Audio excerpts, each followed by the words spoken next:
Thanks for clicking on State of the City. My name's Todd Prafke. I'm the city administrator here in St. Peter's. Well, today's May 5th. It's just about 5 o'clock, And I have a couple of goals today, one of which is to visit with you about the workshop that occurred on May the 4th, be with you, just last evening.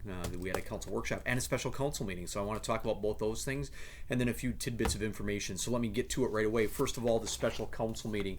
Here's kind of a clip of the agenda for that special council meeting.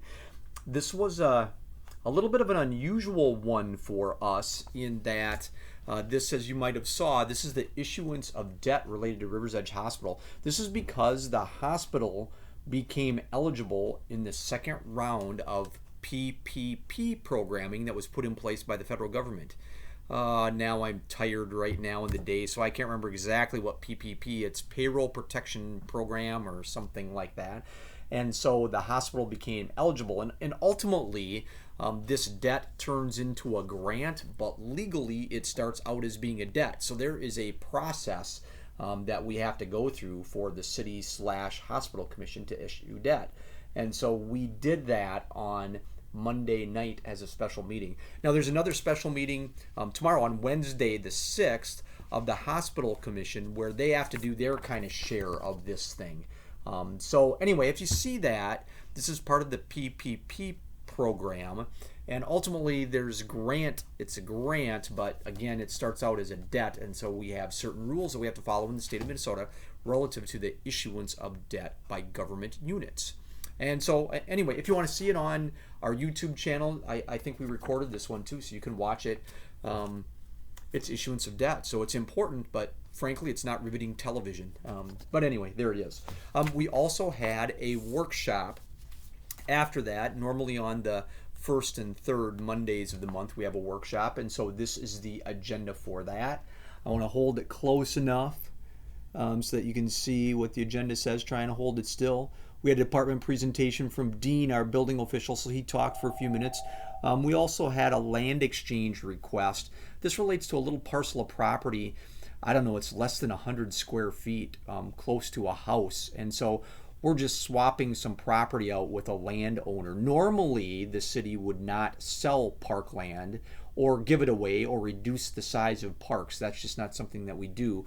But this is a swap, and when we can do that to help property owners, that doesn't inhibit the use or hurt the use of the public for the park, that's just then we take a look at those. But other than that, we don't normally sell parkland or transfer parkland.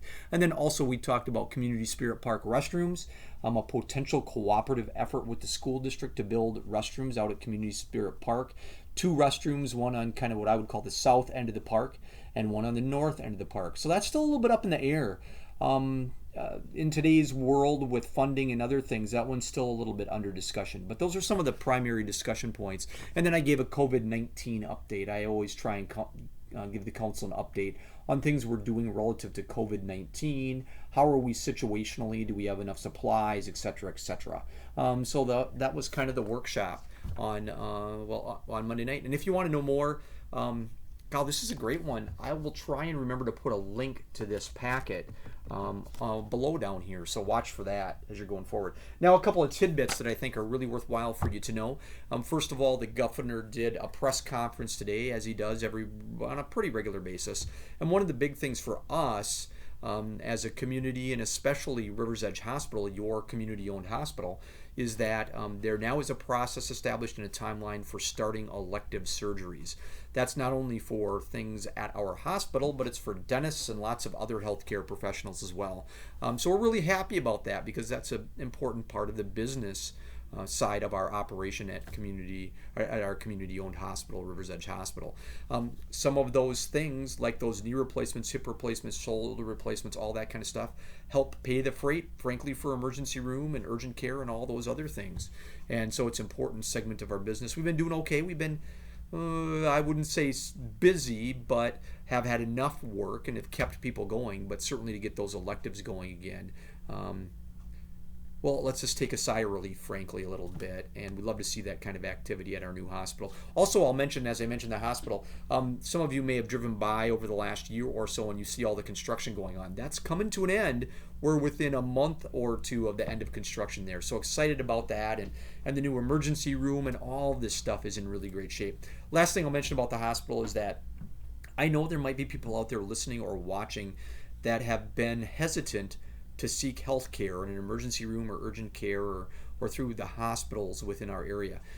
You should not be. You should give us a call and let us know that you're on your way, and we will be happy to help you. We have put in place all kinds of additional protections for folks, and so we have negative pressure rooms and all of that kind of stuff ready to go at your local hospital. And so if you're having chest pain or other things that where you might normally, outside of the COVID reality, go to the hospital, seek medical attention, please seek that medical attention. Our hospital is here to serve you, and we really want to help you when you have those health challenges. That's really what the people that work there are driven by. So think about that. If you need help, that's a great place to go. Let me hit up on a few other issues quick. First of all, summer recreation programming in about a week or so in your mailboxes and through other avenues, Facebook and other things. We'll start promoting summer activities. Now, with the new COVID reality, things might look a little bit different, but the Recreation and Leisure Services crew, Joey and his team, have put together some great programs that, whether it's COVID, no COVID, rain or shine, a lot of these programs can go on. And so we're excited for that. And it's not just for kids. There will be adult programming as well. So we're excited about all those opportunities. I know a lot of you want to get out and recreate and socialize and do lots of things. So we're going to do what we can to help you do that safely in an organized and fun way. So watch for all of that stuff. In about another week and a half, a lot of that's going to happen. This will be our second year of Exploration Recreation and Library on Wheels. So those will still come to a neighborhood near you. They still will. So if you had a great time with those last year, they'll be even enhanced this year and more things. And so they'll be coming to a neighborhood near you. So watch for all the notices. And I'm sure there'll be signs in the parks like we had last time that this is location and that stuff. Also, I've had a few people ask me about the pool. So here's kind of the skinny on the pool. It's going to be ready to go. So if we are able to be open, we will be open, whether it's the whole summer or part of the summer. That's our goal, is to have the pool open for at least the time frame that we can, that makes sense from a safety, meeting the guidelines perspective, but also just from a pure recreation standpoint. That pool is very important within our community, and lots of you use it, and it's one of the best entertainment values that we have within St. Peter. So watch for that. We don't know exactly how that's going to work out quite yet, but we're ready. If we can be open and be open safely, we're ready to have the pool open. Residential rebates, electric rebates. I know I pushed this last time. I want to push it again. Here's a brochure that you should have gotten at your home, or you can check out the information right here on SaveEnergyInStPeter.com. Lots of great information about rebates for everything from light bulbs to Energy Star appliances to heat pumps to central air conditioners to, well, anyway, there's just a ton of stuff. We really encourage you to check that out. We'd love to write checks to our customers for the energy savings and the investments that they're making in energy savings within our community. So check for that, or check out the website, SaveEnergyInStPeter.com. I also want to mention census. This is making me crazy. We just checked today. It's May 5th. Just checked today, and Mankato is ahead of us in census response. Well, I don't know what else to say about that. That does not make sense. We need everybody to be filling out their census, either the forms or online. That means real money that you're paying into somebody that you're not getting back. And so it just boggles my mind that Mankato's better return rate than we are right now. I just can't imagine that. But anyway, census, fill it out. We need your help. It's good for all of us. Please fill that out. I also want to mention doggy doo-doo. Everybody's been out walking, and lots of dogs, and people are going all kinds of different places, but remember, there are rules related to running at large and leashes, and we really want people to pick up after their dogs. Now, we have a few parks that are allowed, dogs are allowed in. but you still got to pick up after your dog, and it still should be on a leash. Now, as an example, if you're walking on Minnesota Square Park, you can walk on the sidewalk with your dog on a leash. That's no problem. But we don't want you to the interior of the park. And we especially don't want you if you don't pick up after your dog. And so that's the case with most of our parks. So we really want to encourage you to be good pet owners, good pet neighbors, good neighbors to people, and pick up after your pets. This is becoming more and more of an issue on our athletic fields and other areas where we don't want kids or adults playing softball or soccer or whatever it might be in the future. And here they are running through dog doo-doo, right? So anyway, there are some of the rules. We really want to encourage you. We don't want to have to restrict more. And it's something that everybody can do. You can carry a bag with you and pick it up. It's not that hard to do. And so we really want to encourage you to do that. So with that, I'm going to get out of the way really quick.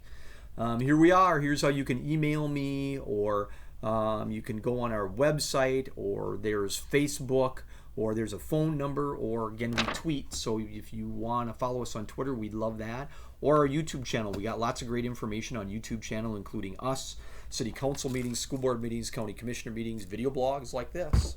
Lots of great stuff on that YouTube channel. So that's it for State of the City this time. As I'm fond of saying, I can't remember who I stole this from. I stole this from somebody, but they told me, and I love it.